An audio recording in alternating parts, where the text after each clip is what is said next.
जेथे वैष्णवांचे भार जय जयकार गरजत असे किंवा गरजती असे दोन पाठ आहेत.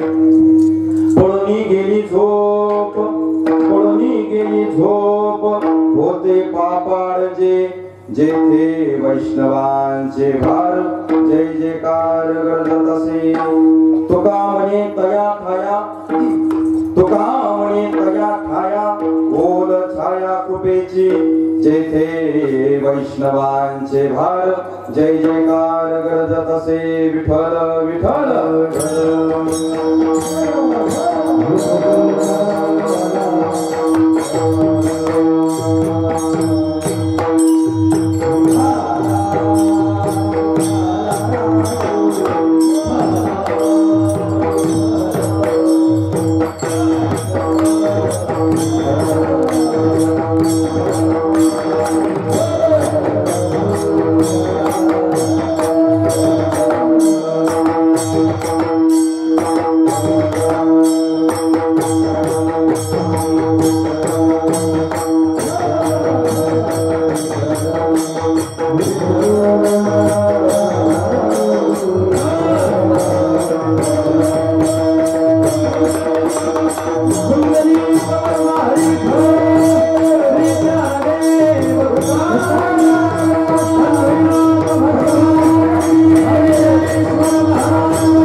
विश्वाधारं गगनसदृशं मेघवर्णं शुभांगं लक्ष्मीकान्तं कमलनयनं योगिभिर्जानगम्यं वन्दे विष्णु भवभयहरं सर्वलोकैकनाथं.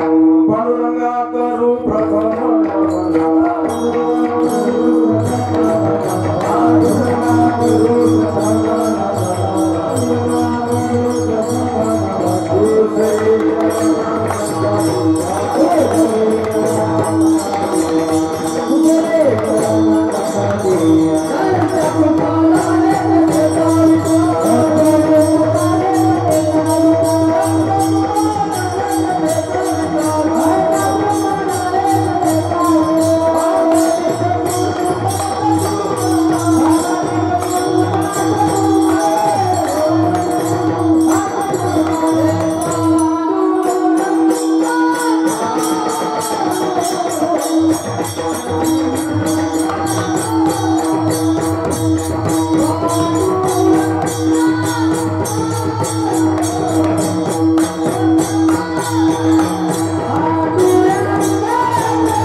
ज्यांची केली स्मरण होय सकळ विद्यांची अधिकरण ते जीवन दुसरे जनाचे गुणचे ते नमस्कार मी आता प्रस्तुत प्राप्त प्रसंगी कीर्तन सेवेसाठी निवडलेला अभंग जगद्गुरु जगदवंदनीय देहू निवासी श्रीमंत तुकोबाराय यांचा चार चरणाचा उत्कृष्ट असा अभंग असून महाराजांच्या गाथ्यातील जे वेगवेगळे प्रकरण आहेत त्या प्रकरणातील अनुभव प्रकरणातील आज निवडलेला अभंग विठ्ठल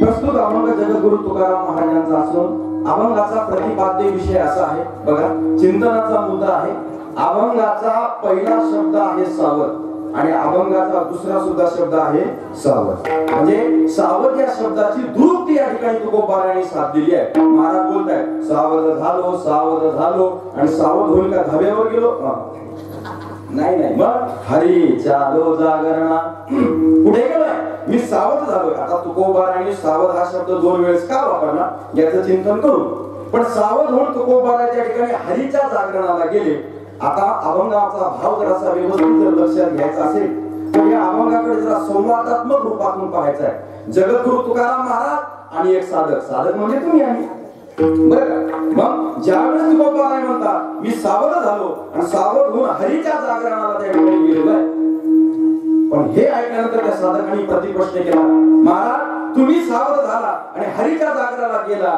पण नेमकं कुठे गेला जर आमच्या मनामध्ये इच्छा झाली तुम्ही त्या ठिकाणी गेला तर त्या ठिकाणी आम्हालाही यायचंय ते स्थळ कळायला पाहिजे ना ठिकाण कोणतं आहे मग ठिकाण सांगितलं कोणतं जेथे वैष्णवाचे भार जे जे कार गरजत असे ते ठिकाण कोणतं आहे जिथे आमची वैष्णवांची मांदियाळी आहे जिथे आमचे सगळे टाळकरी मंडळी गायनाचार्य मंडळी बसलेली आहे गायनाचार्य त्या ठिकाणी मंडळी गायन चालू आहे मृदंगाचार्य महाराज आहेत ते मृदंग वाजवत आहेत आणि सगळेजण भगवंताच्या नामामध्ये तल्लीन आहेत त्या वारकऱ्याच्या सानिध्यामध्ये त्या वैष्णवांच्या सानिध्यामध्ये त्या ठिकाणी जायचं आणि तिथे जाऊन हाताची घडी आणि तोंडावर बोट ठेवून बसायचं का नाही काय करायचा भगवंताच्या नामाचा जय जयकार करायचा महाराज केला असता तुम्ही म्हणता ते खरं असेल पण आम्ही संसारिक माणसं आहे संसारिक आणि संसारिक माणसं असताना आम्ही जर एखाद्या कार्याला हात लावत असेल तर अगोदर आम्ही त्याचा शोध घेतो काय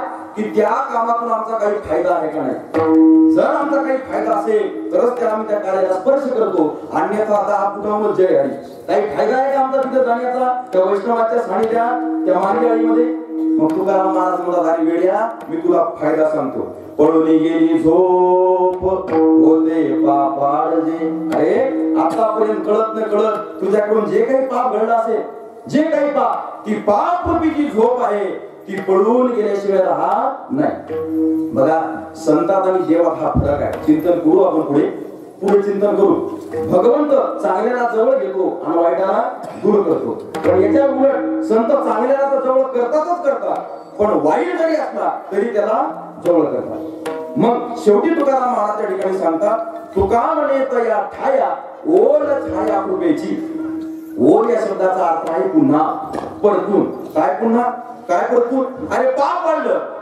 वाढलं म्हणून त्या ठिकाणी देवानी आपल्याला दूर केलं किंवा आपण देवाजवळ जाऊ शकलो नाही पण आपण त्या संतांच्या सानिध्यामध्ये गेल्यानंतर आपली जी पाप रूपी झोप आहे ती जळून गेली पुन्हा आपलं त्या ठिकाणी काय वाढलं पुण्य वाढलं म्हणून दूर ढकललेल्या देवानी तुम्हा आम्हाला पुन्हा त्या ठिकाणी काय केलं जवळ केलं हा अभंगाचा थोडक्यात भावार्थ विठ्ठल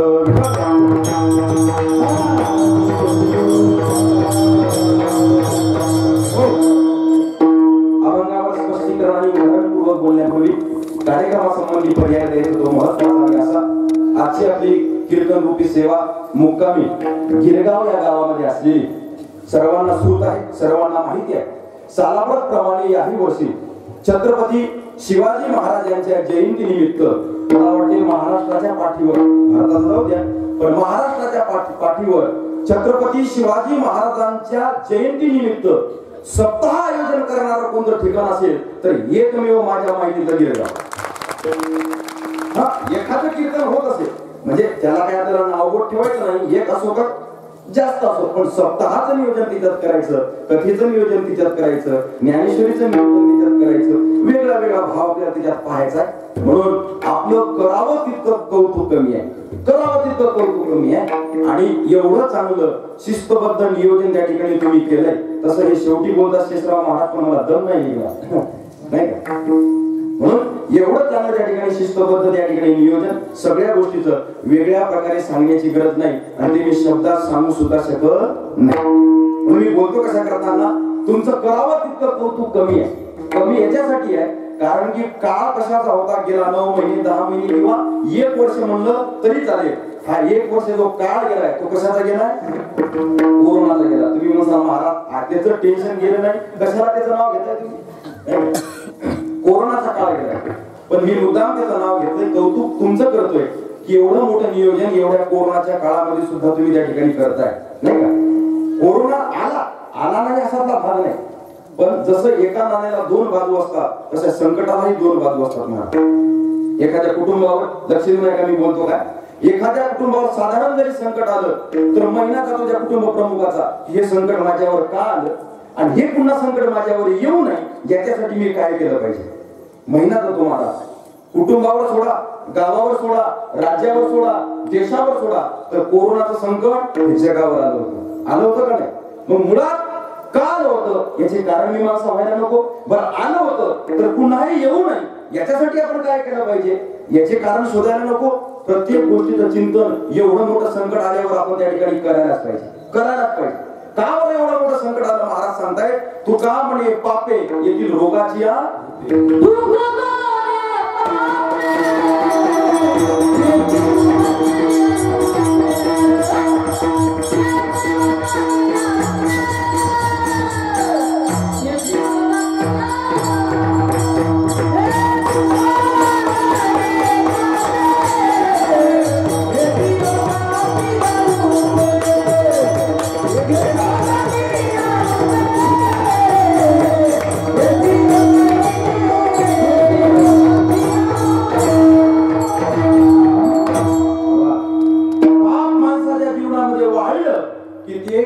कर्म भोगण्यासाठी माणसाला कशाला सामोरं जावं लागतं, रोगाच्या सामोरं जावं लागतं. आपलं तुमचं आमचं महाराज पाप वाढलं आणि म्हणून कोरोना सारखा असाध्य रोग.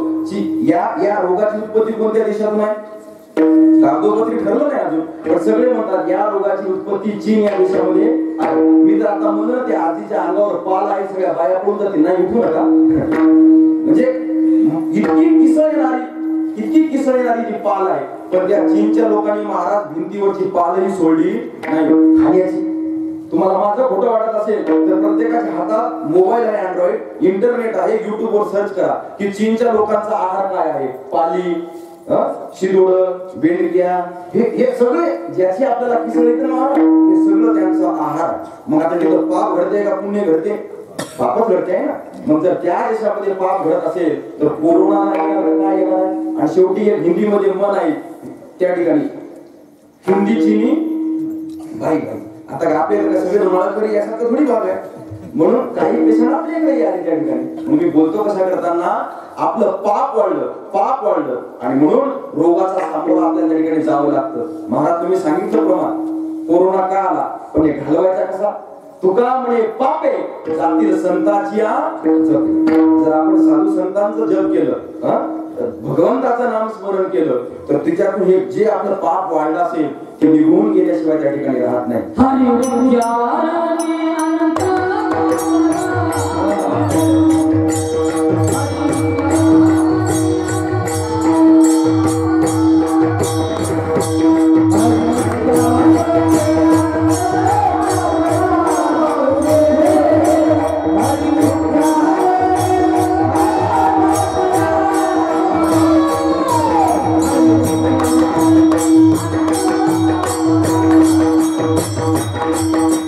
Thank you.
मुखानं जर भगवंताचं नामस्मरण आपण त्या ठिकाणी केलं, केवढंही पाप असू द्या महाराज, ते पाप त्या ठिकाणी निघून जाईल. मग सज्जनाचं करा, संतांचं नामस्मरण करा का भगवंताचं नामस्मरण करा. एरवी करा म्हणल्यावर आपल्याकडून होणार नाही, पण सप्ताहाचं नियोजन असू द्या. अनायासे महाराज आपल्याला म्हणतात वाजवा टाळी, आपण टाळी वाजवतो. म्हणा विठ्ठल विठ्ठल, आपण भगवंताचं नामस्मरण करतो.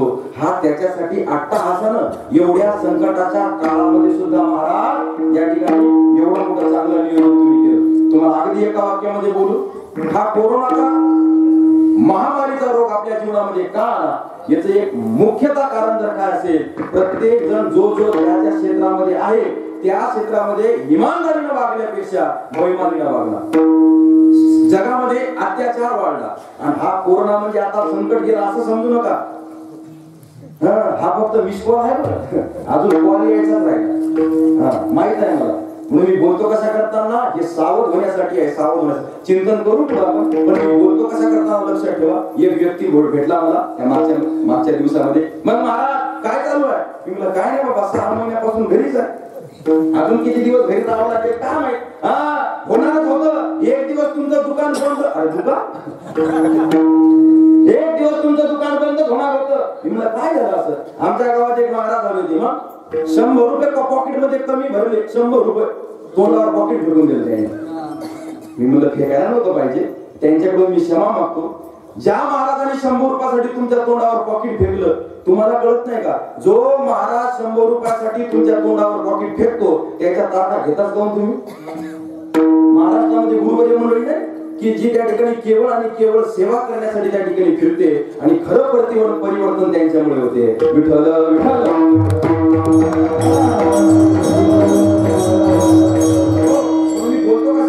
लक्षात ठेवा. आपण आपल्या ज्या क्षेत्रामध्ये आहे त्या क्षेत्रामध्ये आपण इमानदारीने वागलो पाहिजे. दुसऱ्याचं कशाचं मुलांचं उदाहरण दिलं. काय करतोय आपण? याची टोपी त्याच्या डोक्यात, त्याची टोपी याच्या डोक्यात. मग कोरोना नाही येणार तर काय महाराज? त्या महिन्या अगोदर त्या भोकरची घटना, 5 वर्षाच्या मुलीवर कुठं अत्याचार झाला पाहिजे का? मग असे जर अत्याचार घडत असतील भारतामध्ये, आपल्या देशामध्ये ना आपल्या राज्यामध्ये, तर मग कोरोना येणार नाही तर काय? खोटं नाही सांगत महाराज. चिंतनाचा मुद्दा आहे. जुना काळ आठवा आणि हा काळ आठवा. एकच वाक्य मी तुम्हाला सांगतो, तुम्हाला सगळं लक्षात येईल. जुन्या काळातले माणसं, लक्ष देऊ नये का? जुन्या काळातली माणसं पैसा वाचावा म्हणून वेळ खर्च करत होते. लक्ष देऊ नये का? तुमच्या सगळं लक्षात येईल. जुन्या काळातली माणसं पैसे वाचवावेत म्हणून वेळ खर्च करत होते आणि आताची माणसं वेळ वाचावा म्हणून पैसे खर्च करतात का नाही? पुढे जायचंय, जायचं बस मधला, मधल्या मार्ग अर्ध्या घंट्यात टक टक टक टक माणूस जाता येतं. कशाला 2-5 रुपये खर्चायचे? पैशाला पैसा लावून ठेवत होते. आता बिस्लेरीची बॉटल आणि त्या मोटरसायकलच्या इंजिन मध्ये घुसवायची, बाहेर जायला नाही पाहिजे. पण मी बोलतो कशा करताना लक्षात घ्या. जुन्या काळामध्ये भौतिक सुख फार कमी होतं, पण मानसिक सुख फार फार जास्त होतं. जुनी मंडळी बसलेली आहे, त्यांना विचारा 5 भावामध्ये एक ड्रेस, 5 भावामध्ये एक ड्रेस. आई उद्या मला गावाला जायचंय, दादाला सांग मी ड्रेस घालील म्हणून. त्या तांब्यामध्ये कोळसे टाकायचे, त्याला प्रेस करायची आणि ड्रेस लपून ठेवायचे. आमच्या माता भगिनीला 3-3 लुगडे रंगाचे, म्हणजे नवीन नाही जुने, फाडून एक केलेले. काय सांगते मी, जुना काळ भौतिक सुखाचा फार कमी होता, पण आता चुकून एक दिवस बायकोचं कपाट उघडलं तर सगळ्या साड्या अंगावर घेऊन पडल्या. वाचवा म्हणून ओरडावं. खोटं नाही सांगत महाराज. म्हणून जुन्या काळामध्ये चटणी भाकरही शिळी, पण भावाने एका ताटामध्ये एकमेकाच्या मुखामध्ये घास भरावा. आता ताटामध्ये मिष्टान नाही, पण भाऊ भावाच्या तोंडाकडे पाहायला तयार नाही. जुना काळ मी सांगते, आपल्या मराठी भाषेमध्ये मन आहे, जुनं ते सोनं. आताची आपल्या पायातली चप्पल किचन पर्यंत पोहोचली का नाही? पोहोचली. आणि आता पाय धुवा बाई, त्याच्याशिवाय घरात यायचं नाही. आपण आपल्या पद्धती विसरलो होतो म्हणून हा कोरोना. मी बोलतो कशा करताना जुना काळ आठवा. जुन्या काळामध्ये काय काय त्या ठिकाणी आपण गोष्टी करत होतो आणि आपण त्या सगळ्या विसरलोय. विज्ञानिक दृष्टी मी इंजिनिअरिंगचा स्टुडंट आहे बघा. विज्ञान जरी असेल हे अध्यात्माचंच पिल्लू आहे. आपण पुढे चिंतन करू पण तरी सुद्धा मी तुम्हाला सांगण्याचं तात्पर्य काय असेल तर हा कोरोना संकट जरी आपल्याला वाटत असेल पण विचारतूनही काहीतरी शिकण्यासारखं आहे. काय शिकण्यासारखं आहे तर सावध व्हायचंय. सावध व्हायचंय. याचं चिंतन आता आपण पुढे करू. विठ्ठल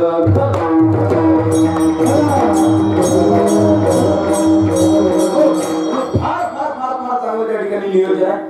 जवळजवळ 11वं वर्ष या ठिकाणी आहे आणि पुढच्या वर्षी 12वं म्हणजे तपोपूर्ती आणि फार आनंदाने तो तपोपूर्ती सोहळा तुम्ही त्या ठिकाणी साजरा करणार याची शाश्वती सुद्धा मला आहे. मला लक्षात घ्या. सकाळी काकडा आरती असेल, ज्ञानेश्वरी पारायण असेल, रामकथा असेल, हरिपाठ असेल, हरिकीर्तन, हरिजागर, ज्ञानदान, अन्नदान, श्रमदान सगळ्या गोष्टींनी युक्त आपला असलेला अखंड हरिनाम सप्ताह आहे. अखंड हरिनाम सप्ताह. प्रत्येक गोष्टीचं महत्व आहे. महाराज ज्ञानेश्वरी पारायण श्री हरिभक्त पारायण गुरुवर्य रामभाऊ महाराज राऊत यांच्याकडे पाठला असताना त्यांच्या मुखातून ऐकलेला एक प्रसंग लक्ष देऊन ऐका. ते म्हणायचे बरीचशी मंडळी उपस्थित असलेली त्या ठिकाणी आळंदीला गेली असेल. आळंदीला गेल्यानंतर इंद्रायणीच्या काठावर केंद्रीय महाराजांनी ज्ञानेश्वरीचं मंदिर बांधलेलं आहे ना, फार मोठं आहे. पण ज्यावेळेस केंद्रीय महाराज आळंदीला पहिल्या वेळेस गेले आणि गेल्यानंतर गुरूंचं दर्शन घेतलं, सांगितलं महाराज मला तुमचं शिष्य व्हायचंय, मला तुम्हाला गुरु करून घ्यायचंय. म्हणजे काय हरकत नाही. पवित्र तुळशीची माळ गळ्यामध्ये घातली, रामकृष्ण हरीचा मंत्र दिला आणि जगाचा भवसागर करून जाण्यासाठी उपदेश दिला. पवित्र ज्ञानेश्वरीचा ग्रंथ घे, संजीवन समाधीचं दर्शन घे, आजा वृक्षाखाली जाऊन बस आणि ज्ञानेश्वरीचं पारायण कर. हा गुरुचा उपदेश ऐकला आणि केंद्रीय महाराजांचे डोळे डबडबले. केंद्रीय महाराज रडू लागले. काय झालं? काय रडतोय? कोणी मारलंय का? नाही बाबा. कोणी रागावलंय? नाही. काही दुःख आहे का? काहीच नाही. मग रडतोयस का? जगाचा भवसागर करून जाण्याचा उपदेश तुम्ही मला दिला पण मी आवागी आणखी बहादर, मला वाचता लिहिता येत नाही. मग पवित्र ज्ञानेश्वरीचा ग्रंथ जिच्यात 9000 ओव्या आहेत तो वाचू कसा? म्हणून मला रडू येते. घाबरू नको, रडू नको. पवित्र ज्ञानेश्वरीचा ग्रंथ घे, संजीवन समाधीचं दर्शन घे, आजा वृक्षाखाली जाऊन बस आणि ग्रंथ घेऊन पारायण कर. वाचू नको, पारायण. पण कोणतं? हस्तपारायण, स्पर्श पारायण. फक्त ओवीवरून बोट फिरव. ऐका. गुरुचा आदेश शिरोधार्य मानला, पवित्र ज्ञानेश्वरीचा ग्रंथ घेतला, समाधीचं दर्शन घेतलं, आजा वृक्षाखाली जाऊन बसले आणि ज्ञानेश्वरीचा स्पर्श पारायण करू लागले. 1, 2, 3, 50 शेकडो ज्ञानेश्वरीचे पारायण झाले. ज्या केंद्रीय महाराजांना स्वतःचं नाव लिहिता येत नव्हतं त्या केंद्रीय महाराजांना ज्ञानेश्वरीचा ग्रंथ मुखोद्गत झाला. ही ताकद ज्ञानेश्वरी.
तर ज्ञानी होसाल. ज्ञानी जे ज्ञानेश्वरीच्या पारायणाला बसले असतील ना त्यांना आपली पाठ फोटून घ्यावी. 2 दिवस झाले, वेळ गेली नाही. उद्यापासूनही बसा. गेलेल्या 2 दिवसाच्या ज्या ओव्या आहेत ते घरी पूर्ण करा.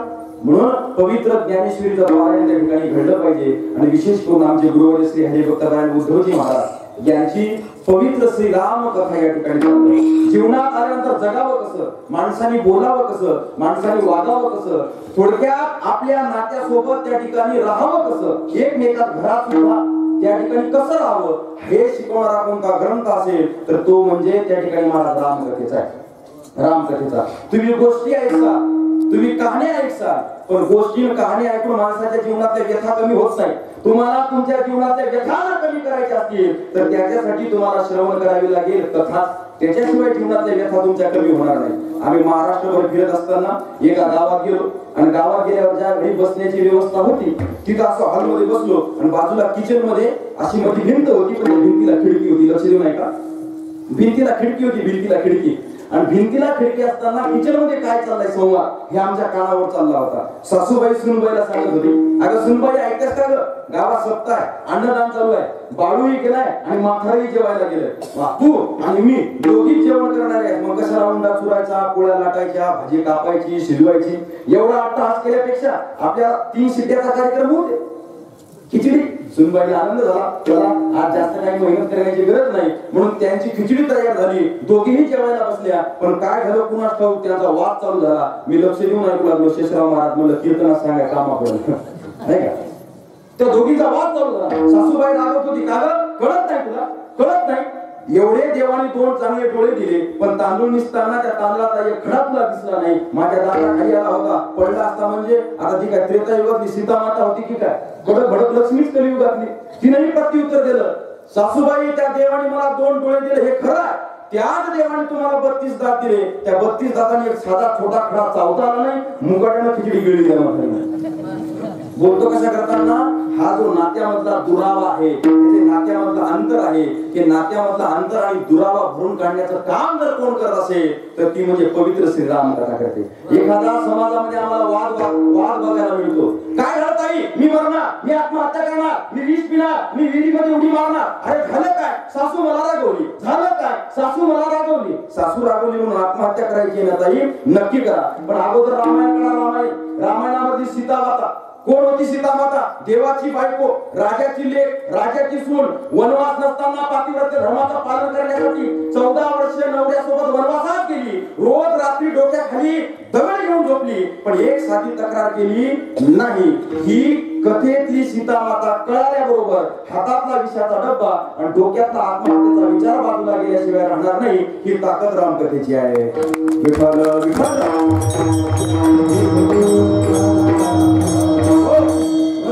भावासोबत कसं राहावं, मुलांनी आई वडिलांसोबत कसं राहावं, सासू सुनांनी कसं राहावं, हे सगळं कशात शिकवले जाते, हे रामकथेत शिकवले जाते. पण महाराज शंका आणि दुःख या गोष्टीचं आहे. एवढ्या वर्षापासून आम्ही रामकथा ऐकतो पण कोणी राम नाही झालं. एवढ्या वर्षापासून आम्ही रामकथा ऐकतो पण कोणी लक्ष्मण नाही झालं. काय झालं, हे दुपारचे 12 वाजले, कसा कुंभकर्णासारखा जन्माला आला. अरे राम नाही आला पण कोण आलं, कुंभकर्ण आला. कुंभकर्ण ती बाई म्हणजे बाई दुसरी मंथरा. सीता माता नाही आली पण कोण, दलील बैठा मार कुंडली जाऊ तो मैं कहा जाऊ, अब हर घर में रावण बैठा इतने राम कहां से. प्रश्न आहे मला. मग खरा प्रश्न पडतो की या देशात रामायण जन्माला आलं का आणि आम्ही ऐकून करतो काय. नळी फुंकली सोना आले, इकडून तिकडून गेले. म्हणून रामकथा केवळ ऐकून एका कानाने दुसऱ्या कानाने सोडण्याचा ग्रंथ नाही महाराज. इत्तमभूत तो ऐकायचा आणि तसाच्या तसा जगण्याचा प्रयत्न त्या ठिकाणी करायचा. विठ्ठल विठ्ठल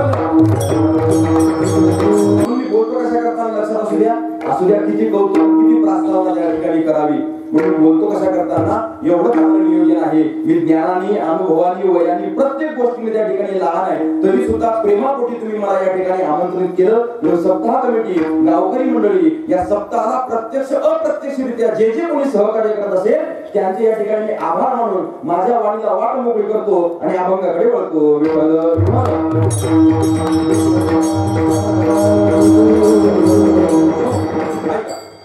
जगद्गुरु तुकाराम महाराजांचा जो अभंग आहे, सावध झालो हरीच्या आलो जागरणा, हा महाराजांच्या गाथ्यातील अनुभव प्रकरणातील अभंग आहे. बघा, माणसं जगत असताना माणसाच्या जीवनामध्ये अनुभव फार महत्वाचा असतो.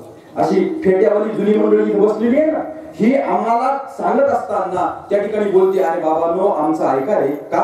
कारण की तुमच्यापेक्षा पावसाळे उन्हाळे आम्ही काय पाहिले, जास्त पाहिले. पावसाळे उन्हाळे जास्त पाहिले. त्या बोलण्याचा अर्थाच असतो तुम्ही आज ज्या वयामध्ये आहात ना, याच वयामध्ये आम्ही 50-60 वर्ष अगोदर होतो. म्हणून आमच्याकडून ज्या काही चुका घडल्या त्याचा अनुभव आमच्या पाठीशी आहे. म्हणून तुम्ही काय करा, आमचं ऐका. किंवा याच्यापेक्षा मराठी भाषेमध्ये एक म्हण आहे, माणसाला एकदा ठेच लागली ना की माणसं जरासं बघून आणि व्यवस्थित चालतात. पण शोकांतिका आहे, दोन्ही पायाचे 10 बोट फुटून गेले, गावातला एकही रस्त्यावरचा दगड आपण साबूत ठेवला नाही तरी त्या अनुभवातून काही शिकलो का नाही शिकलो. याचं कारण आहे, कारण की संतांनी सांगितलेला अनुभव वेगळा आणि तुम्ही आम्ही जगतोय तो अनुभव वेगळा. याचं चिंतन करू. पण अनुभव जीवनामध्ये किती महत्वाचा आहे तो बघा. गावातला एक मुलगा शहरामध्ये शिकायला गेला, ऍग्रिकल्चरचं शिक्षण घेऊन आला. शिकू नाही मी या मताचा नाही, पण बघा तुम्ही शिक्षण सुरू असताना प्रॅक्टिकल होत असतात. प्रॅक्टिकल नाही का, कोणतं केमिकल कोणत्या केमिकल मध्ये टाकलं म्हणजे काय रिएक्शन होते, कोणतं टर्मिनल कुठे जॉईन केलं म्हणजे कुठे बल्ब लागतो, हे काय होत असतं प्रॅक्टिकल. याला काय म्हणतात अनुभव. शिकू नाही मी या मताचा नाही, लक्ष देऊ नये का. ऍग्रिकल्चरचं शिक्षण करून गावामध्ये आला आणि आल्यानंतर त्यांनी विचार केला एवढ्या मोठ्या मोठ्या इंग्लिश पुस्तकाचा मी अभ्यास केलाय, मग याचा काहीतरी फायदा झाला पाहिजे ना. मग काय करावं, शेतात जाऊन बाबांना शिकवावं की शेती कशी करतात. अरे जे तरुणाचे माथार शेतामध्ये काम करू झाले, काळे केस पांढरे बाबांच्या शेतात काम करू झाले, त्यांना आपण जाऊन काय शिकवणार शेती कशी करतात. पण गेलं विचार, बाबा कोणत्या तरी एका बाऱ्यामध्ये एका पिकाला खत देत होते. हे तिथे गेलं, बाबा हे जे तुम्ही वांग्याच्या झाडाला खत टाकताय ना, हे खत टाकू नका, मी जे सांगतो ते खत टाका, याला फार वांगे येतील. बाबा म्हणजे जगाच्या पाठीवरचं कोणतंही खत सांग, कितीही खत टाकायला सांग, याला एकही वांग येणार नाही. ते म्हणजे का, ते म्हणजे झाडच टमाट्याचं आहे. झाड वांग्याचं आहे का टमाट्याचं हे जर शिकून त्याला फायदा कळला नसेल तर त्या शिक्षणाचा काही अर्थ आहे का नाही. मी बोलतो कशा करताना, अनुभव आले अंग आणि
माझा अनुभव आहे नांगे. महाराज म्हणतात मी वरवरच बोलत नाही, चाकून भागवतात महाराज सांगतायत, जेणे सवी चाकीन नाही चवी तो दुजियाची गोडी कैसी लावी, या लागी जो पूर्ण अनुभवी तो ताई सद्भावे सदशिष्यासी. म्हणून काय जीवनामध्ये अनुभव फार महत्वाचा आहे, फार अनुभव त्या ठिकाणी महत्वाचा आहे. आणि महाराजही त्या ठिकाणी सांगतायत मी जे बोलतोय ते वरवरच बोलत नाही, ते अनुभवाचं बोलतोय, अनुभवाचं. ठीक आहे, आम्हाला कळलं जीवनामध्ये जगत असताना अनुभव फार महत्वाचा आहे आणि तो आपला संसारिक अनुभव कामा नाही तर साधू संतांचा अनुभव जगणार जीवनामध्ये जगत असताना कामाचा आहे. मग आपल्याला अनुभव घ्यायचा आहे तर तो कोणाचा घ्यायचा आहे, तो साधू संतांचा घ्यायचा आहे. तो जगत गुरु तुकाराम महाराज किंवा आधी करून त्या सगळ्या संत मंडळीचा त्या ठिकाणी अनुभव घ्यायचा आहे, हे आमच्या त्या ठिकाणी लक्षात आलं. पण महत्वाचा मुद्दा असा आहे की महाराजांना आजच्या या अभंगाची जी योजना केली ही का केली असावी, तुकाराम महाराजांना हे अभंग का पुरले असावे, तुकाराम महाराजांना का वाटलं असावे की हा अभंग मी त्या ठिकाणी लिहिला पाहिजे. याचं कारण आहे की जे तुम्हा आम्हाला लक्षात आलं नाही ते जगद्गुरु तुकाराम महाराजांना लक्षात आलं. काय, याच देही घडे देवाचे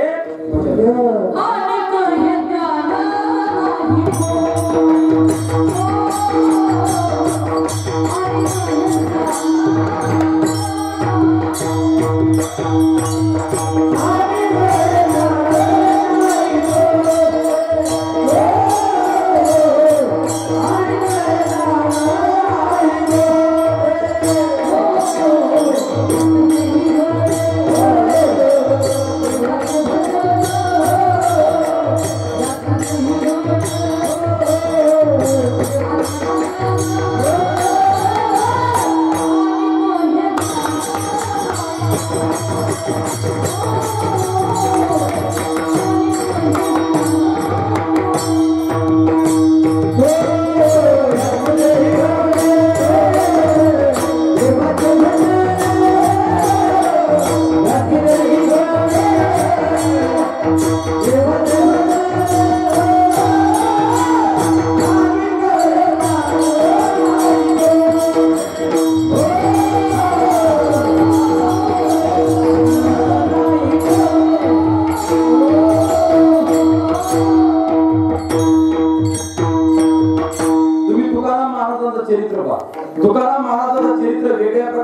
पाहण्याची काही गरज नाही. पण तरी सुद्धा तुकाराम महाराजांचं चरित्र आपण थोडक्या प्रकारे पाहण्याचा प्रयत्न केला तर तुकाराम महाराजांच्या जीवनाचे 3 भाग पडतात. एक संसारिक तुकोबा आहे, दुसरे साधक तुकोबा आहे आणि तिसरे सिद्ध तुकोबा आहे. तुकाराम महाराजांचा संसार महाराज तुमच्या आमच्या संसाराच्या गप्पा म्हणजे लाजवणाऱ्या. एका वाक्यात सांगायचं म्हणजे तुकाराम महाराजांचा व्यवसाय हा सावकारीचा होता. पण नाही, जगद्गुरु तुका अवतार नाम याचा संप्रदाय सकळाचा येथुनिया. जगद्गुरु तुकाराम महाराजांचा अवतार हा संसार करण्यासाठी नव्हता, मुळीच नव्हता. जे नामदेव महाराजांचं कार्य अपूर्ण राहिलं होतं ते पूर्ण करण्यासाठी त्यांचा जन्म त्या ठिकाणी होता. म्हणून संसाराच्या नावे घालून या शून्य.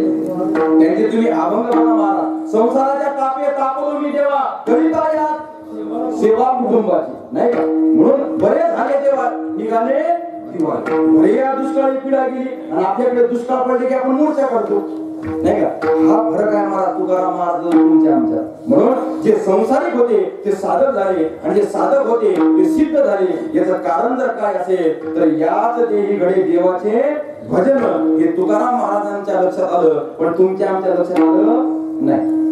शरीरात या गावा जया लागी आले पांडवा हा कार्यात्व आगवा सांडूया. ज्ञानेश्वर महाराज सरळ सरळ त्या ठिकाणी सांगतायत या शरीराच्या गावाला तुम्ही आम्ही कशाला आलोय. पण हेच नेमकं आपण त्या ठिकाणी चुकलोय. जुन्या काळातला दृष्टांत, एक व्यक्ती शिकार करण्यासाठी जंगलात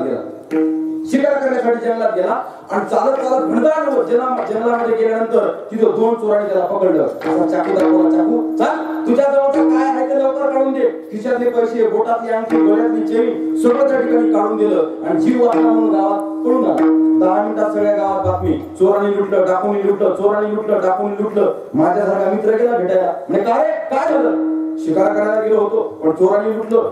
चाकू दाखवला, सर्व ऐवज माझ्या जवळचा घेतला. पण काय तू शिकारीला गेलता ना? हो.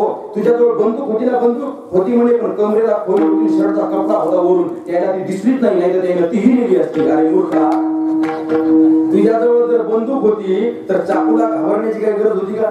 नुसता हवेत जरी गोळीबार केला असता तर तो तिथं थांबला असता का? नाही. पण कळालंच नाही मग या देहाची किंमत आपल्याला कळलीच नाही. बघा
छत्री आहे का म्हणे? आहे ना. ही केवढ्याची आहे? 100 रुपयाची. ही 200ची, ही 500ची. अरे बापरे, 500ची छत्री काय गॅरंटी वॉरंटी? ते म्हणे 100 वर्ष.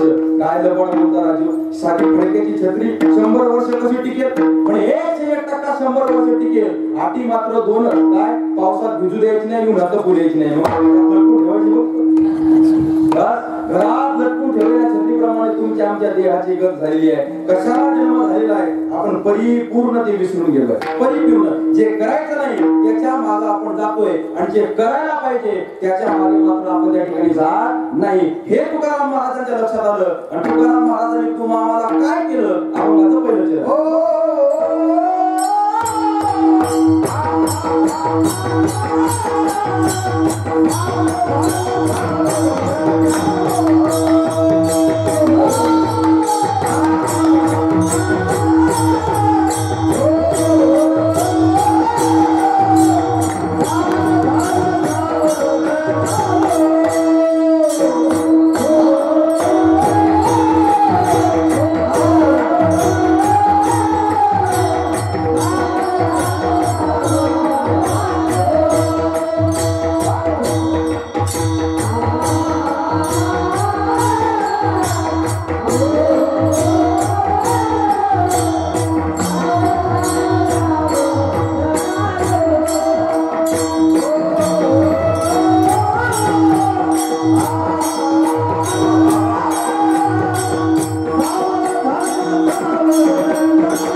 अरे सावध व्हा आणि सावध होऊन काय हरीच्या जागरणाला जा. हा नरदेह त्या ठिकाणी भगवंताने आपल्याला कशाला दिलाय. ज्ञानोबा चिंतन करतात अंडज जारज श्वेतज उद्भीज आटे पण हरिनाम नाटे ते बरणे. 4 प्रकार आहेत 84 लक्ष कोणी आहे पण एवढ्यामध्ये एक मनुष्य देह आहे की या मनुष्य देहामध्ये आल्यानंतर आपण देवाची साधना त्या ठिकाणी करू शकतो. म्हणून तुम्ही त्या ठिकाणी सावध व्हा. पण महत्त्वाचा प्रश्न असा आहे एकदा सावध म्हणून जमत होतं मग तुकाराम महाराजांनी सावध हा शब्द 2 वेळेस का वापरला. याचं कारण असं आहे एखादी जर महत्वाची सूचना असली ना तर अनाउन्समेंट करणारा व्यक्ती म्हणत असतो ऐका लक्ष असू द्या महत्वाची सूचना आहे ऐका लक्ष असू द्या.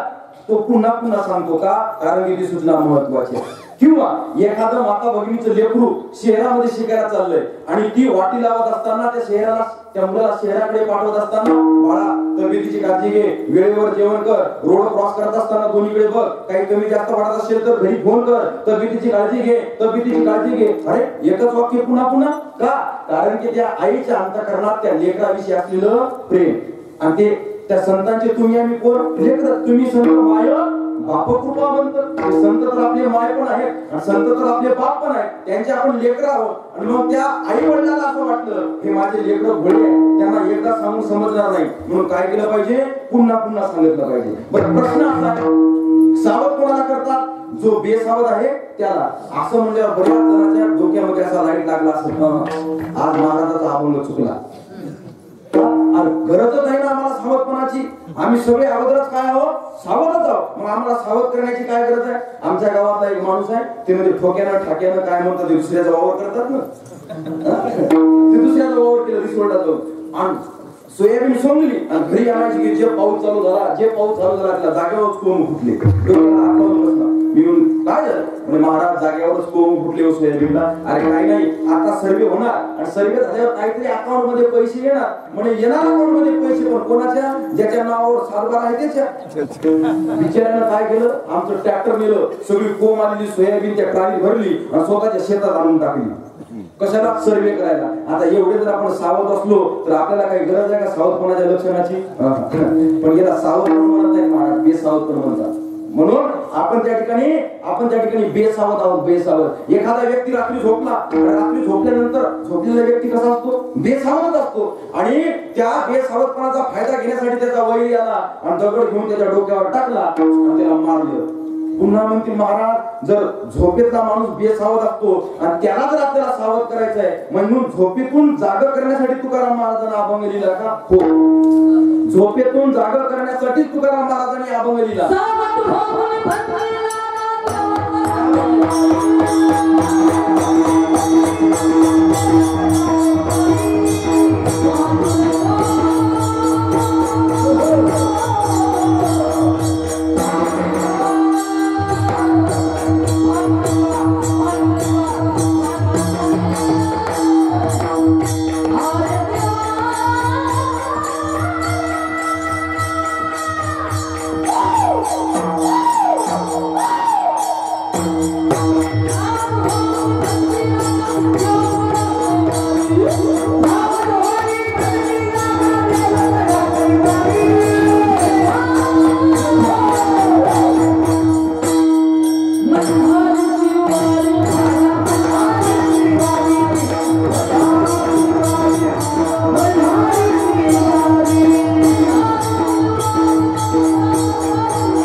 करा कैवारी. म्हणून तुम्ही काय व्हा, सावध व्हा, सावध. महाराज झोपेतून उठवण्यासाठी, जाग करण्यासाठी जर महाराजांनी अभंग लिहिला असेल तर आम्हाला गरज नाही. आमच्या खिशामध्ये मोबाईल आहे, आम्ही सकाळी 5चा अलार्म लावू शकतो. पण एक लक्षात घ्या, नुसतं आपण रोज झोपेतून जाग म्हणजे हाच एक निद्रेचा प्रकार नाही महाराज. निद्रेची अनेक प्रकार आहेत. रोज जे आपण झोपतो या झोपेला, या निद्रेला व्यवहार निद्रा म्हणतात. दुसरी अज्ञान निद्रा आहे, भ्रमाची निद्रा आहे, आसक्ती निद्रा आहे, विषय निद्रा आहे. अगा अज्ञानाची निद्रा जो घोरत असे बदबदा तो स्वस्वरूपी प्रवृत्ताचे येईल की अज्ञान निद्रा आहे. विषयाची चरवणी केली आयुष्याची गळणी ही विषय निद्रा आहे. आता एक एक निद्रेचं चिंतन जर आपण केलं तर उपस्थित अर्धी मंडळी निद्रेत गेल्याशिवाय राहणार. फक्त एवढं लक्षात ठेवा, बेसावधपणाचे म्हणजे निद्रेचे प्रकार अनेक. मग सावध एकदा म्हणून चालेल का? नाही. मग तुकाराम महाराजांनी सावध शब्द सुद्धा किती वेळेस वापरला? अनेक वेळेस वापरला, 2 वेळेस वापरला. म्हणून काय तुकाराम महाराज सरळ सरळ म्हणतात, एक शब्द माझ्यासाठी, एक शब्द तुमच्यासाठी. मी सावध झालो आणि तुम्ही काय व्हा, सावध व्हा. मी म्हणतील महाराज आम्हाला गरजच नाही हो, आम्ही किती सावध आहोत, आम्ही किती सावध आहोत. लक्षात घ्या, ज्याला तुम्ही सावध पण समजता ते सावध पण नाही, ते शुद्ध बेसावधपणाचं लक्षण आहे. आणि तिच्यातले जवळचे 2 उदाहरण द्यायचं म्हणजे एक म्हणजे फॅशन आणि दुसरं म्हणजे व्यसन. विठ्ठल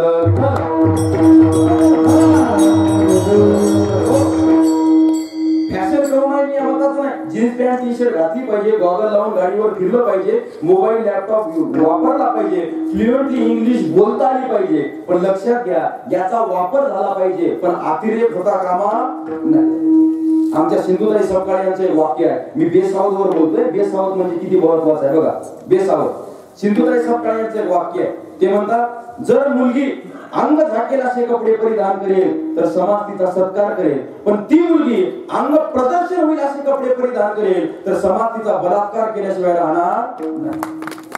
म्हणून लक्षात घ्या, ही विकृती कुठून उत्पन्न होते? ही विकृती आपल्यातून उत्पन्न होते, आपल्यातून. म्हणून आपण कसं वागतो, आपण कसं वागायला पाहिजे. त्या टीव्हीवर एकदा ऍडव्हर्टाईज झाली आमच्या गावात, एका मुलीनं पाहिली. ती ऍडव्हर्टाईज होती महाराज कोणत्या तरी शॅम्पूची होती आणि तिच्यात त्या मुलीनं हिरोईन ऍक्टिंग करणाऱ्या तिची हेअरस्टाईल कर्ली हेअरस्टाईल होती, अशी कुरळी केस होते. आपल्याला नाही कळणार, ती मुलींना कळेल.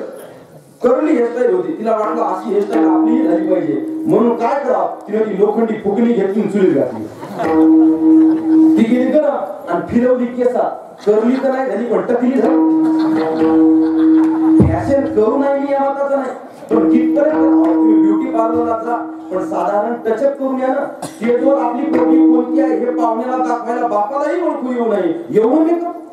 म्हणून मी बोलतो कशा करताना फॅशन जरूर करा, पण करत असताना आपली हद्द काय आहे, आपली संस्कृती काय सांगते याचाही तुम्ही त्या ठिकाणी विचार केला पाहिजे. म्हणून त्या फॅशनला आपण काय समजतोय, सावध पण समजतोय, पण लक्ष देऊ नये का, ते सावध पण नाही, ते शुद्ध बेसावध पण आहे. आणि दुसरी गोष्ट आहे महाराज, लाज वाटते सांगत असताना व्यसन, त्याला आपण सावधपणाचं लक्षण समजतोय. 4 चौकात एखादी पेटवली, तो जर धूर उडवला तर लोकांची छाती फुटते. काय आम्ही किती मोठे नाही महाराज, सगळ्यात छोटे तुम्हीच. हे सावधपणाचं लक्षण नाही, हे शुद्ध बेसावधपणाचं लक्षण आहे. पुण्याच्या मनपा बस स्टँडला उभा होतो, नेहरू शर्ट पैजामा घालून एक व्यक्ती आला माझ्याजवळ, म्हणजे जय हरी म्हणा. जय हरी महाराजात का? हो. तंबाखू खाता का? तंबाखू. तंबाखू नाही बाबा. 10 मिनिटं झाले की गुटक्याची पुडी घेऊन आला. म्हणजे तंबाखू नाही महाराज, गुटखा तर खाता असाल ना? म्हणजे नाही बाबा, गुटखाही नाही का? पुन्हा 10 मिनिटांनी सिगरेटचे झुटू घेऊन आला. म्हणजे सिगरेट, म्हणजे तेही नाही जमत. म्हणजे मग ते तर जमतच नसेल, म्हणजे तेही नाही जमत. म्हणजे गवत खाता का? असं काय आरोप बोलते बाबा, गवत खाता का गवत? मी म्हणलं नाही. म्हणे वाटलंच काय? म्हणे माणूस म्हणून जगायची अक्कल नाहीच नाही आणि जनावर म्हणूनही नाही. म्हणजे मी व्यसन करत नाही म्हणून माझं कॉम्पॅरिझन जनावराच्या पलीकडे गेलं मला. पण लक्ष देऊ नाही का, ह्या ज्या गोष्टी आहेत ना, हे वाटत आपल्याला तशा सावधपणाच्या 4 चौकात आपल्याला वाटत चांगलं, पण हे शुद्ध बेसावधपणाचं लक्षण आहे. अरे क्षणभंगवर नाही भरवसा, वारे सावध थोडा माया आशा. म्हणून लक्षात घ्या माझ्या तरुणांनो,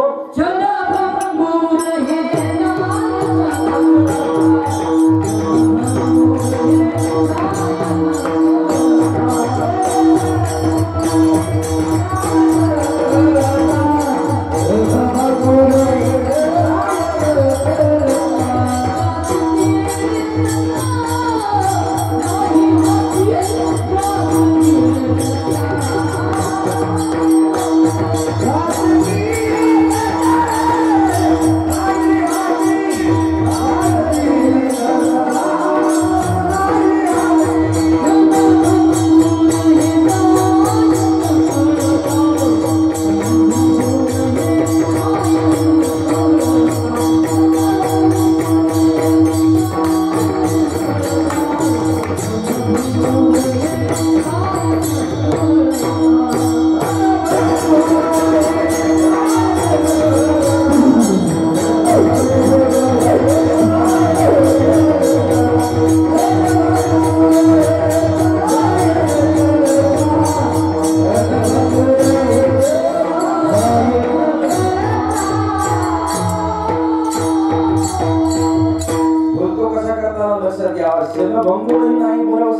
मग कशाला एवढा अट्टहास करायचं, वाईट मार्गाला जायचं?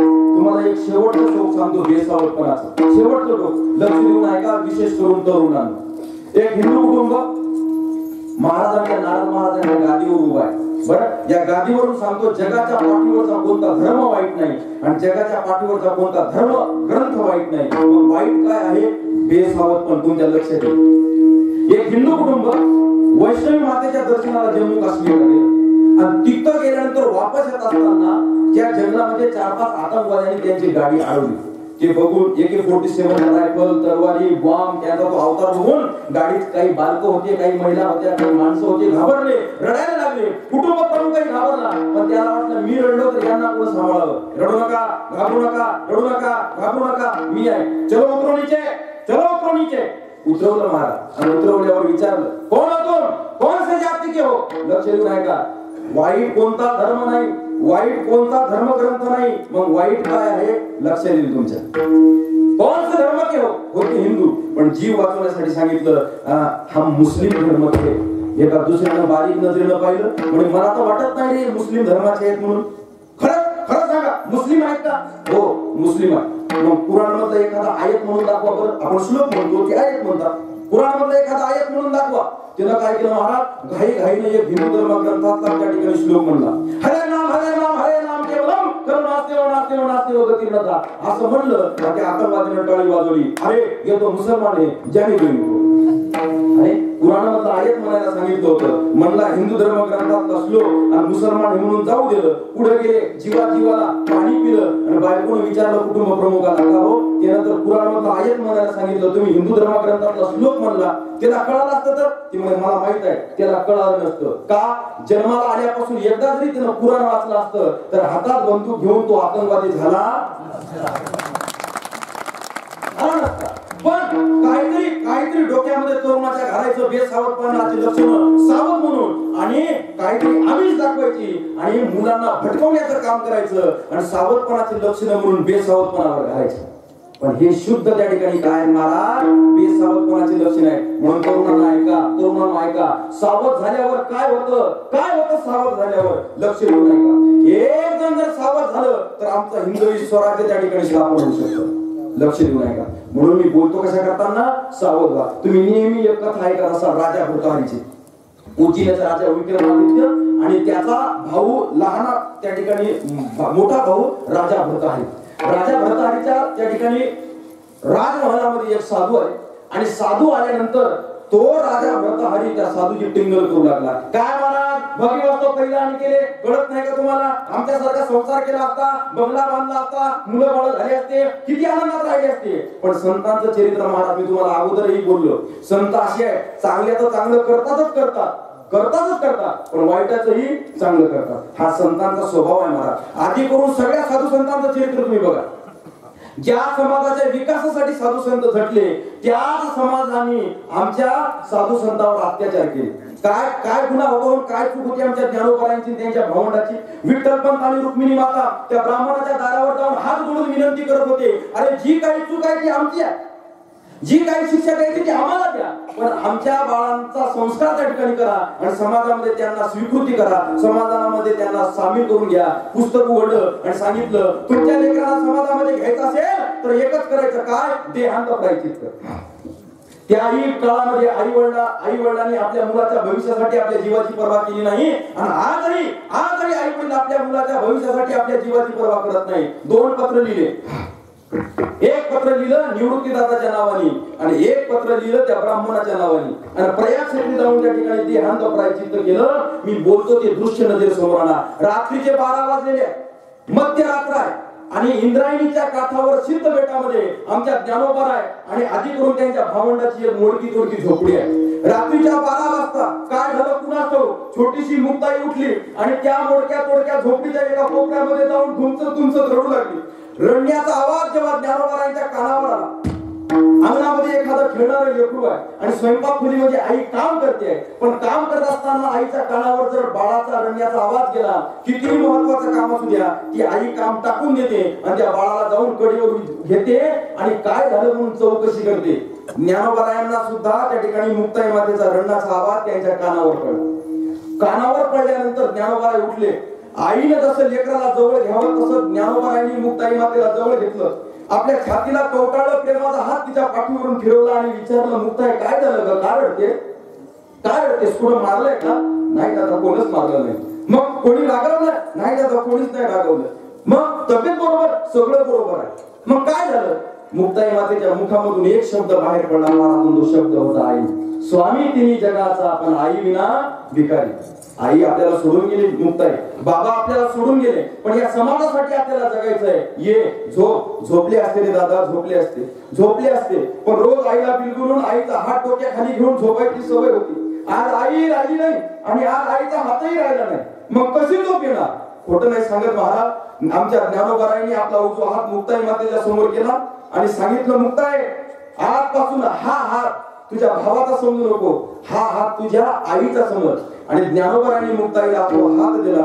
मुक्ताई मातेने तो हात घेऊन त्या ठिकाणी झोपी गेल्या. आई जवळ झोपल्यापेक्षाही चांगली झोप ज्ञानोबारायांचा हात डोक्याखाली घेतल्यानंतर मुक्ताई मातेला आली. म्हणून जगाच्या पाठीवर पुरुष असून सुद्धा आपण ज्ञानोबारायांना काय म्हणतो? माऊली. दुःख या गोष्टीचं वाटतं. आमच्यासारखे हजारो विद्यार्थी आज ज्ञानोबारायांच्या नावानं आळंदीमध्ये पोट भरतात, ज्ञान ग्रहण करतात, पण त्याच ज्ञानोबारायांना आळंदीतल्या लोकांनी कधी गोड घास खाऊ दिला नाही. त्याच ज्ञानोबारायांना त्या आळंदीतल्या लोकांनी अंगावर कधी नवीन कपडा घालू दिला नाही. त्याच ज्ञानोबारायांना त्या आळंदीतल्या लोकांनी कोणताही सण साजरा करू दिला नाही. पण तरी सुद्धा तेच ज्ञानोबाराय, तेच संत त्याच समाजाच्या विकासासाठी झटले महाराज. हा स्वभाव कोणाचा आहे? हा संतांचा आहे, हा संतांचा आहे. म्हणून संत आहेत महाराज, संत. तो भरतहरी राजा टिंगल करत होता, पण तरी सुद्धा झोळीमध्ये हात घातला, राजाच्या हातावर एक फळ ठेवलं आणि सांगितलं, हे फळ खा, तू अमर होशील. पण त्याने विचार केला, मी फळ खाल्यावर अमर होईल, पण माझी बायको, फळ बायकोला दिलं, बायकोनं नौकराला दिलं, नौकरानं नौकरणीला दिलं आणि नौकरणीनं पुन्हा राजाच्या हातावर दिलं. प्रदक्षिणा पूर्ण झाली आणि राजा गार होऊन खालीच बसला. का? आणि संसाराची शोकांती काय झाला? राजा सावध झाला, सावध. विक्रमादित्याच्या स्वाधीन राज्य केलं, वळकटी बांधली आणि काशीला निघून गेला. आता तुम्ही म्हणसाल, महाराज आम्हाला सावध व्हायचं म्हणजे आम्हालाही आमची वळकटी बांधावी लागेल.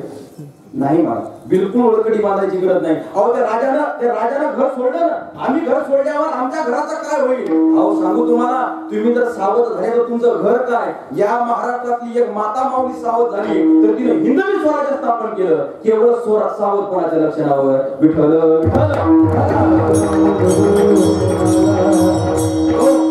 ऐका, या भारत भूमीला जुन्या काळामध्ये गंडाकारण्य म्हणून ओळखल्या जात होतं. सोन्याचा धूर या भारत भूमीमध्ये निघत होता. माता माऊलीची इज्जत या भारतामध्ये केल्या जात होती. पण 16व्या शतकाच्या सुरुवातीला अफगाण खिंडीतून एक तुर्की पठाण अलाउद्दीन खिलजी नावाचा तुर्की पठाण आपल्या भारतामध्ये आला. दिल्लीचं तख्त कापलं आणि दिल्लीच्या तख्तावरून सरळ येऊन धडकला औरंगाबाद जिल्ह्यातल्या देवगिरी किल्ल्यावर, ज्याला आज आपण दौलताबाद किल्ल्याच्या नावाने ओळखतो. कृष्णदेवराय यादवांचं राज्य होतं. राजा गाफील होता, महाराज गाफील. ज्या कोठारामध्ये दारू गोळे भरायचे होते तिथं मिठाचे पोते भरून ठेवलेले होते. महाराज सांगतात, राजा कसा असावा? पहिले ते अध्यात्म कारण, दुसरे ते राजकारण, तिसरे ते सावधपण सर्व विषयी. पण बेसावध होता राजा, व्हायचा तो घात झाला महाराज. त्या ठिकाणी कृष्णदेवराय यादवांना ठार करण्यात आलं. 6 मन पाचू, 6 मन रत्न, 6 मन सोनं, सोबत कृष्णदेवराय यादवांची कन्या सुद्धा त्या अल्लाउद्दीन खिलजी नावाच्या तुर्की पठाणानं लुटली आणि ती महाराष्ट्राला पहिली काळ रात्र. नंतरचे मोठे सरदार आले, त्यांनी प्रयत्न करून पाहिला पण जमलं नाही महाराज. शंकरदेवराय यादव आले पण जमलं नाही. हरपाल देवराय यादव आले पण जमलं नाही. असं म्हणतात, हरपाल देवराय यादवांना ठार केलं, त्यांचं धड त्या ठिकाणी कापलं आणि उर्वरित जे मुंडकं होतं ते मुंडकं त्या किल्ल्याचं सांडपाणी जिथं पडते ते मुंडकं तिथं लावलं आणि जे धड होतं ते वेशीवर तांगलं. का? हिंदूंनो, मराठ्यांनो, ऐका, तुम्ही जर आमच्या तुर्की पठाणाच्या नादाला लागताल तर तुमची अशी स्थिती होईल. आप और खाओ इसको. त्या चिलकव्यांना, त्या गिधाडांना त्या ठिकाणी बोलवलं महाराज. तोंडापर्यंत गेलेला घास मुखात जाईल का नाही याची शाश्वती नव्हती. आमच्या माता माऊलीची आबरू वेशीला टांगल्या जाऊ लागली. काय करावं? सगळ्या संतांनी भगवंताला आर्जव केला आणि वेरूळच्या भोसले घराण्यामध्ये 2 तारे जन्माला आले. एक म्हणजे विठोजी आणि एक म्हणजे मालोजी. मालोजींचाच पुत्र म्हणजे शहाजी राजे, आणि शहाजी राजांचा विवाह झाला लखुजी जाधव यांच्या कन्येशी, आणि त्या म्हणजे आमच्या जिजामाता. वय होतं महाराज 8 ते 10 वर्ष. पण 8 ते 10 वर्ष वय असताना सुद्धा त्यांनी जेव्हा समाजाकडे पाहिलं, माता माऊलीची अब्रू वेशीला टांगलेल्या जाऊ लागली हे जेव्हा त्यांनी पाहिलं, त्या ठिकाणी माझा बळीराजा दुःखी आहे हे जेव्हा त्यांनी पाहिलं, तेव्हा त्यांनी भवानी मातेकडे अर्जव केला. संपत्ती नको, श्रीमंती नको, सत्ता नको, देवी माता तुला काही द्यायचं असेल तर माझ्या या उदरातून असा मुलगा दे की जो माता माऊलीचं रक्षण करू शकतो, जो माता माऊलीचं रक्षण करू शकतो. त्यावेळेस 16व्या शतकामध्ये 1630 साली त्या ठिकाणी जिजामातेच्या उदरातून छत्रपती शिवाजी महाराज जन्माला. मी बोलतो कसा करताना तरुणांना लक्षात घ्या. आता आपण जयंती काढू, आणि जयंती काढण्याच्या दिवशी आपण छत्रपती शिवाजी महाराजांच्या नावानं जय जयकार करू. राजे तुम्ही पुन्हा जन्माला या, राजे तुम्ही पुन्हा जन्माला या. पण ऐका तरुणांनो, राजे हे जन्माला येत नसतात, राजे हे घडवावे लागतात. छत्रपती शिवाजी महाराज आई जिजाऊच्या उदरातून हातात ढालानी तलवार घेऊन जन्माला आले नाही. ते तुमच्या आमच्यासारखे साधारण बालकच जन्माला आले. पण महाभारत, रामायण आणि शूरवीरांच्या कथा जिजामातांनी त्यांना सांगितल्या. त्यांचं रक्त हिंदवी स्वराज्य स्थापन करण्यासाठी परावृत्त केलं. तेव्हा वयाच्या 16व्या वर्षी घृष्णेश्वराला रक्ताचा अभिषेक केला आणि छत्रपती शिवाजी महाराजांनी स्वराज्याचं तोरण बांधलं. राजे हे घडतात. आजही प्रत्येक घरामध्ये छत्रपती शिवाजी महाराज जन्माला येतील महाराज, प्रत्येक घरामध्ये. पण प्रत्येक घरातली माता कोण झाली पाहिजे? जिजामाता. पण आमच्या मातेच्या हातामध्ये ते रिमोट 4 दिवस सासूचे आणि 17 दिवस सासऱ्याचे. छत्रपती नाही कसावर घडेल महाराज. विठ्ठल विठ्ठल.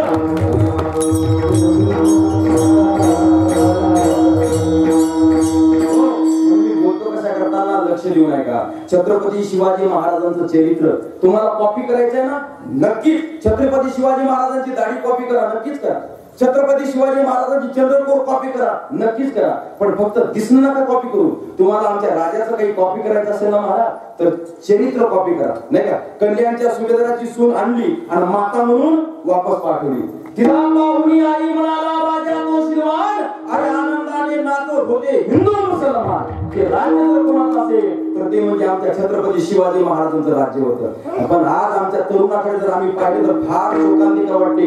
कुठे छत्रपती शिवाजी महाराजांचं चरित्र आणि कुठे आमचे तरुण? कॉलेजमध्ये 2 मुलं जर त्या ठिकाणी चर्चा करत असताना जर आपण पाहिले, आता या जागेवर ते शब्दही उच्चारू नये, अरे तुझे लफडे किती आहेत म्हणतात.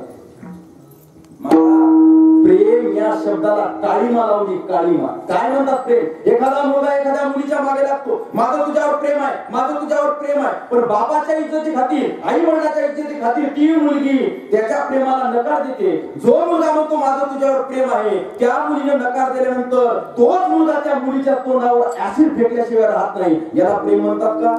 नाही म्हणा, ज्याला प्रेम नाही म्हणतात. प्रेम कशाला म्हणतात? जगाच्या पाठीवर ती व्यक्ती कुठेही असो आणि कोणासोबतही असो, पण ती सुखात राहिली पाहिजे ही भावना माझ्या अंतःकरणात त्या व्यक्तीविषयी राहणं, याला म्हणतात प्रेम. याला म्हणतात प्रेम. त्याला प्रेम म्हणतात महाराज. लक्ष देऊ नये का? छत्रपती शिवाजी महाराजांचं चरित्र आपल्याला कॉपी करायचं. पण आपले वाद झाले महाराज या लफड्यामध्ये, या भानगडीमध्ये. क्यों लढते हो यारो लडकियों के लिए? लक्ष देऊ नये का तरुणांनो?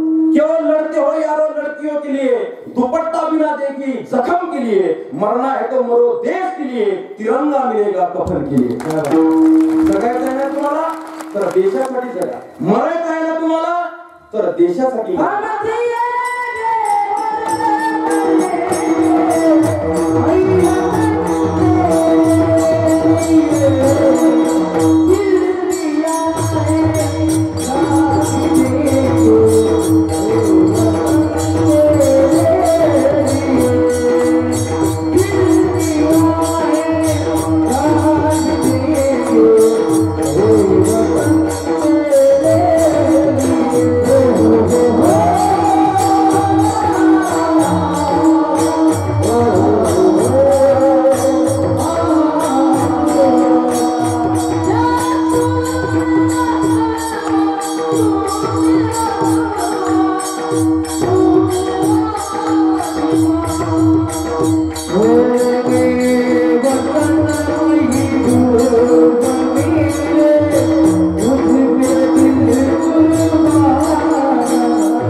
सावधपणाचेही लक्षणं सांगितले आणि सावध झाल्यावर काय होईल तर आपलं घर सोडावं, हिंदवी स्वराज्य स्थापन होईल तेही सांगितलं. म्हणून संत आपल्याला जाग करण्याचं काम करतात. जगजोगी जगजोगी जाग जाग बोलते. संत तुम्हाला आपल्याला जाग करण्याचं काम करतात. म्हणून सावध व्हा. आणि हे सावधपणाचं जगणं जगत असताना जरासा त्रास होईल महाराज. आजच मी तुम्हाला सांगतो त्रास होईल, पण एक लक्ष देऊन ऐका.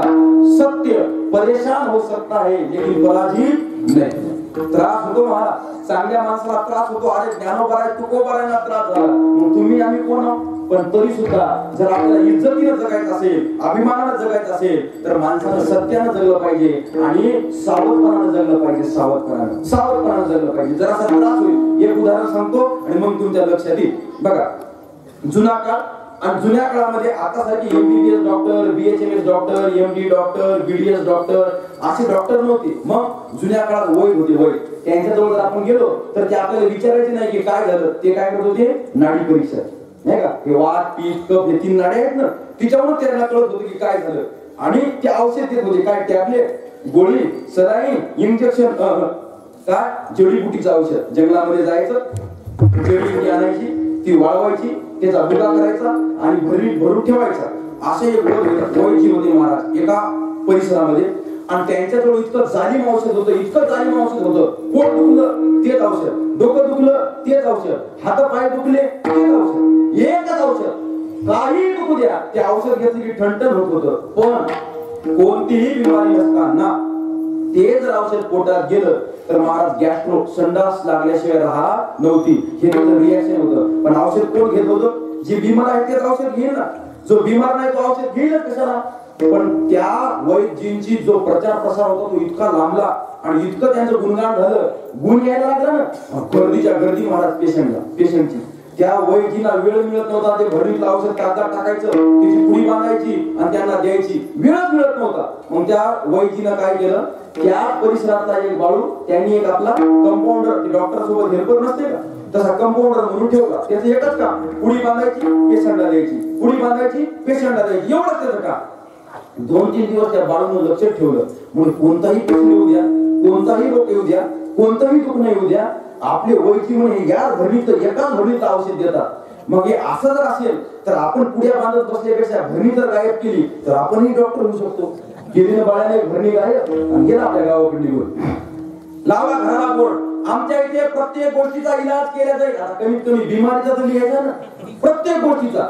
गावातल्या कुंभार मामाचा 8 दिवसापासून ते गाढव हरवलं होतं. गाढव 8 दिवस झाले शोध चालू होता आणि शोध चालत असताना कुंभार मामाचं लक्ष त्या बोर्डाकडे गेलं. आमच्या इथे प्रत्येक गोष्टीचा इलाज केला जाईल.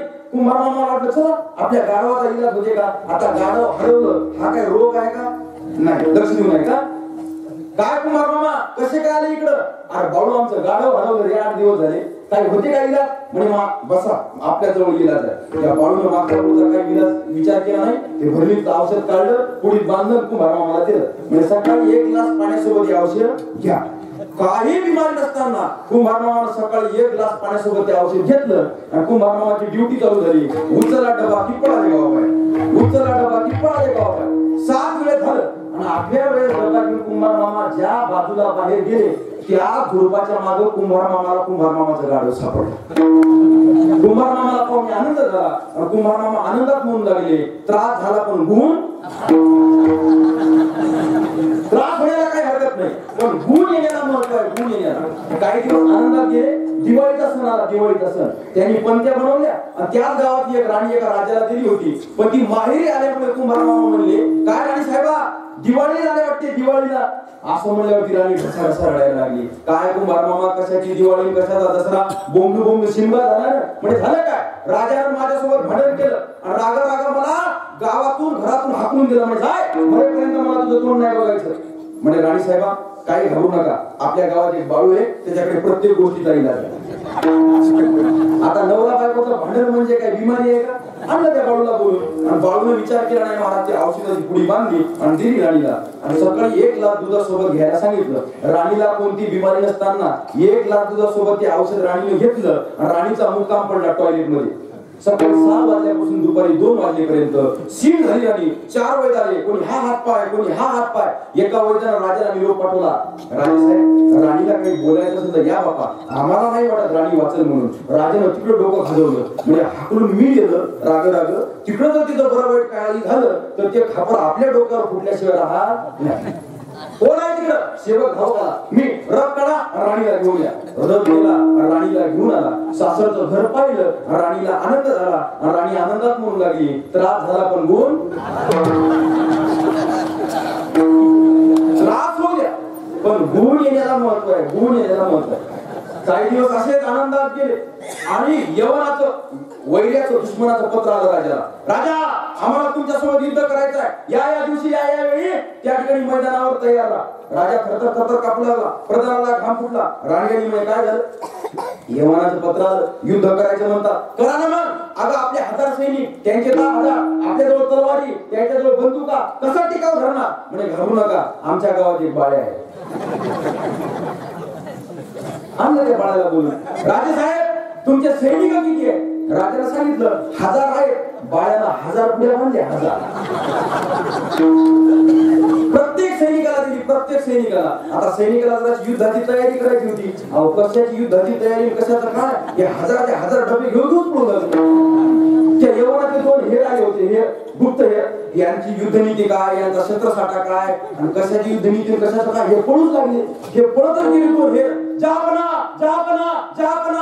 म्हणजे काय झालं? म्हणजे लवकर इथून चला. काय झालं? ज्या गावात आपल्याला युद्ध करायला जायचंय तिथे कोणता तरी साथीचा रोग आलाय. कोरोनाचा नाही, साथीचा रोग आलाय, साथीचा. आपण जर तिथे गेलो तर तो रोग आपल्याला लागल्याशिवाय राहत नाही. महाराज रात्रीतून 10,000 सैनिक घरी परत गेलं आणि हे जेव्हा 1000 सैनिकाला कळालं तेव्हा ते 1000चे 1000 म्हणू लागलं. त्रास झाला पण गुण. आता अशा पुढे आपल्याला रात्रभर बांधता येईल. पण तुम्ही माणसाला महाराजांना रात्री पुढ्याच बांधल्या नाही का?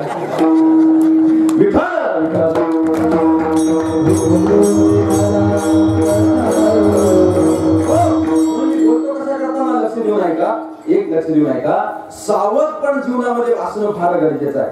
चांगलं काय, वाईट काय, सत्य काय, असत्य काय, खरं काय, खोटं काय, याचा आपण विचार केला पाहिजे. महाराज सांगताय सारासार विचार करा.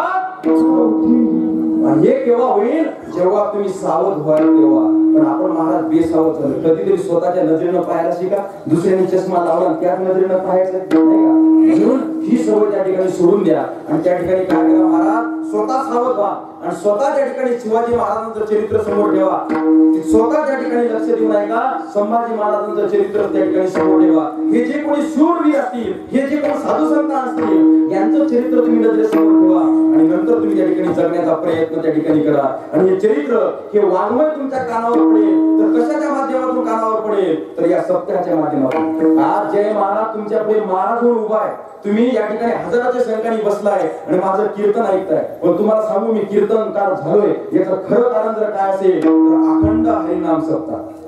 शेषराव महाराजांना माहित आहे, आमच्याकडे घरी वैयक्तिक कार्यक्रम असते. गुढीपाडवा ते रामनवमी. आता या वर्षी आमच्या सप्ताहाचं 100वे वर्ष आहे. शताब्दी महोत्सव.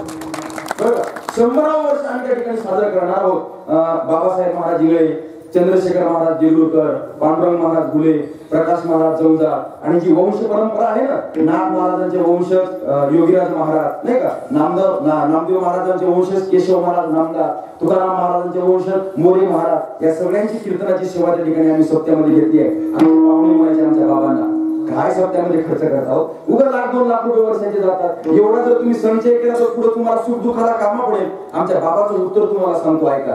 ते म्हणायचे, वर्षाकाठी 1,00,000-2 लाख रुपये मी वाचवले आणि हे जर सप्ताह मी केला नाही आणि आमची मुलं जर संस्काराला न लागता बेसंस्काराला लागले आणि वर्षाला एकर विकून दारू पिऊ लागले तर त्याच्यापेक्षा वर्षाला 1-2 लाख रुपये खर्च केला कधीही बरा.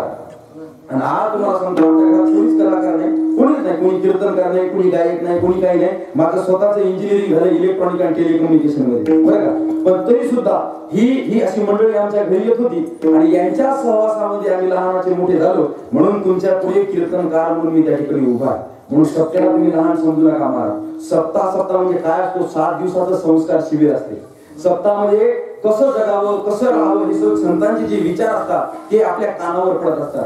मग सप्ताह झाल्यावर कमिटीला एक सूचना, हिशोब करायचा. हिशोब कोणतं महाराजांना भजनियानं मंडपवाल्यानं किती गेले हा हिशोब नाही करायचा. मग हिशोब करायचा कोणता? सप्ताह झाला किती माळकरी झाली, सप्ताह झाला किती जणांनी व्यसन सोडलं, सप्ताह झाला भावाभावाचा वाद मिटला का, सप्ताह झाला गावाचा विकास झाला का.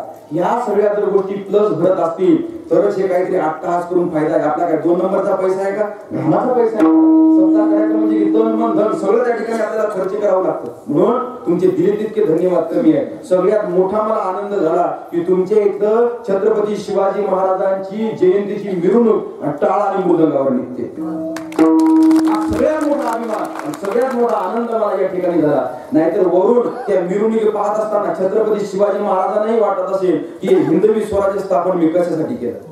कधी कधी असा प्रश्न त्यांना पडत असेल. म्हणून तुम्ही त्यांचाही त्या ठिकाणी विचार करा.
हिंदवी स्वराज्य संस्थापक छत्रपती शिवाजी महाराज यांची मिरवणूक काढता. म्हणून तुम्हाला दिले तितके धन्यवाद कमी आहे. पण नुसतं त्या दिवशी मिरवणूक काढून तो विषय त्या ठिकाणी संपत नाही. मिरवणूक कशासाठी काढायची हा विचार कशासाठी ऐकायचा तर छत्रपती शिवाजी महाराजांचं चरित्र काय आणि आम्ही त्या ठिकाणी कसं त्या ठिकाणी वागतोय म्हणून हात जोडून तुमचं लेकरू म्हणून तुम्हाला त्या ठिकाणी विनंती आहे. काय तरुणांनो विशेष करून तुम्हाला जर एखादं वाईट व्यसन असेल तर ते वाईट व्यसन सोडून द्या. तंबाखूच असेल, गुटख्याचा असेल, दारूच असेल. आता तंबाखू, गुटखा, दारू पिण्याची कीर्तना देऊन बसत नाही. पण चुकून जर कोणी आला असेल तर राग येऊ द्या माझा. पण हात जोडून विशेष करून महिला मंडळी तुमच्या हातामध्ये आहे. ही पुढची त्या ठिकाणी संस्कार घडवण्याचं तुमच्या हातामध्ये. मुलांनाच काय सगळ्यांना टाईट करण्याचं काम मी फार दूरवरचा म्हणजे अगदी इथे लहान मुलं आहे अर्धापूर जवळ या लहानला माझ्या मामाचं गाव आहे. माझ्या मामाचा गडी आहे गंगाधर नावाचा. खोटावडा असेल तर पाहुण्यांना विचारा तुम्ही. त्याची बायको मामाजवळ येऊन रडू लागली. पाटील काही करावं पण सांगा पोरगी लग्नाला आली आणि पोरगी लग्नाला आली हा दिवसभर काम करते आणि दिवसभर काम करून त्या ठिकाणी रात्री दारूमध्ये पैसा घालते. मामा म्हणत का ग देवाने हात काय फक्त तुला भांडे भरायला दिलेत का? नवरा म्हणून काय झालं वाईट मार्गावर चालतोय ना तो त्याला चांगल्या मार्गावर आणण्याचं काम तुझं आहे. दे 2-3 झपके पाहून घे काय सांगत महाराज. हरण संध्याकाळी हरण तुलं हे आल्याबरोबर हिनं स्वागतच केलं. येणं उंबरट्यात पाय ठेवला की बायकोनं धक्कन जाऊन पडलं. कोण मारलं तिने मी मारलं. तू मारलं तिनं 2 मारले. तिनं 2 मारा हिनं 1 मारा. तिनं 2 मारा हिनं 1 मारा. 6 दिवसाचा प्रोग्राम चालला. 7व्या दिवशी आल्यावर लपलपूच पाहू लागलं. ही होतं स्वागत करू लागलं लपलपूच पाहू लागलं. 10-15 दिवसात सुटली काय हरकत नाही, पण आता तसा तेवढा अट्टहास करण्याची वेळ येऊ नाही.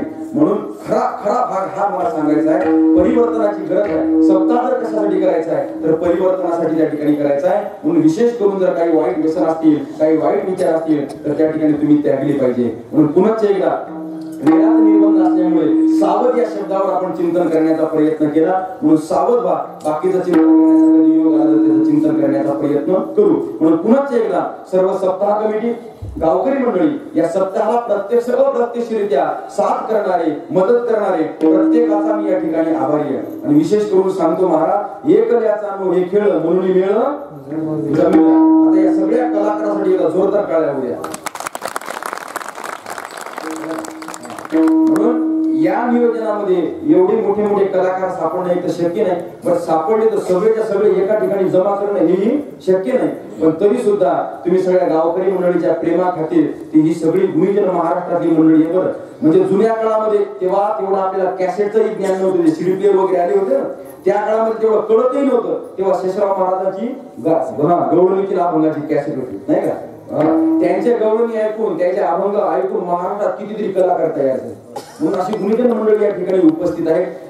नवीन तरुण तडफदार त्या ठिकाणी 2 मृदंगाचार्य महाराज त्या ठिकाणी आहेत बरं का. म्हणून त्यांचेही कौतुक करावं तितकं कमी. त्यांचेही धन्यवाद, आमचे चोपदार बाबा यांचेही धन्यवाद, विनेकरी बाबा यांचेही धन्यवाद, विशेष करून साऊंड सिस्टीम वाले यांचेही त्या ठिकाणी धन्यवाद. काहीतरी लकी ड्रॉ आहे, आम्हाला नंबर लागते का आता काय दिसायला काहीतरी तिथं असो गंमत.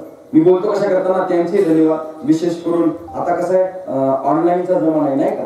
म्हणून आता युट्यूबवर म्हणा किंवा फेसबुकवर म्हणा, आता त्या ठिकाणी मोबाईल आलेला आहे. मग तुमच्यापर्यंत सगळ्या गोष्टी पोहोचल्या पाहिजे. म्हणून आमचे जे 2 मित्र समोर बसलेले आहेत त्यांचे सुद्धा धन्यवाद. विशेष करून तरुण मंडळ या ठिकाणी मोठ्या संख्येने उपस्थित आहे, त्यांचे सुद्धा धन्यवाद. महिला मंडळ, पुरुष मंडळ त्यांचेही धन्यवाद. प्रत्यक्ष अप्रत्यक्षरित्या या सप्ताहाला मदत करणाऱ्या प्रत्येकाच्या ठिकाणी धन्यवाद मानतो. आणि हरमनंतरायाच्या चरणी, छत्रपती शिवाजी महाराजांच्या चरणी ही सेवा त्या ठिकाणी समर्पित करतो. भजन करा ज्ञानेश्वर